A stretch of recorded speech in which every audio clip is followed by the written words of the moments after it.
ఉత్కంఠభరితంగా జరిగిన మ్యాచ్లో ఏషియా కప్ 2025 విజేతగా నిలిచింది భారత్. పాకిస్తాన్ను 5 వికెట్ల తేడాతో చిత్తుగా ఓడించింది. పాకిస్తాన్ బ్యాట్స్మెన్ భారీ స్కోర్ చేయకుండా కట్టడి చేశారు భారత బౌలర్లు. ముఖ్యంగా కుల్దీప్ యాదవ్ పాకిస్తాన్ బ్యాటర్లకు చుక్కలు చూపించాడని చెప్పాలి. దాంతో పాకిస్తాన్ 146 పరుగులు మాత్రమే చేసింది.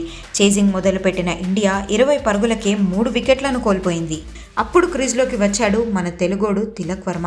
ఒక ఎండ్లో వికెట్లు పడుతుంటే తను మాత్రం చాలా ఓపికగా బ్యాటింగ్ చేశాడు. ఎక్కడా పొరపాట్లు చేయకుండా షాట్స్ కొట్టాడు. సంజు శాంసన్ అవుట్ అయ్యాక శివం దుబే క్రీజ్లోకి వచ్చాడు. తిలక్ వర్మతో కలిసి కీలక భాగస్వామ్యంని నెలకొల్పాడు. ఇద్దరూ కలిసి మ్యాచ్ను భారత్ వైపు తిప్పేశారు. 53 బంతుల్లోనే 69 పరుగులతో నాటౌట్గా నిలిచాడు తిలక్ వర్మ. గెలుపు ఖాయమనుకున్న పాకిస్తాన్కు తెలుగోడి దెబ్బ రుచి చూపించాడు. తన బ్యాటింగ్తో భారత్కు విజయ తిలకం దిద్దాడు.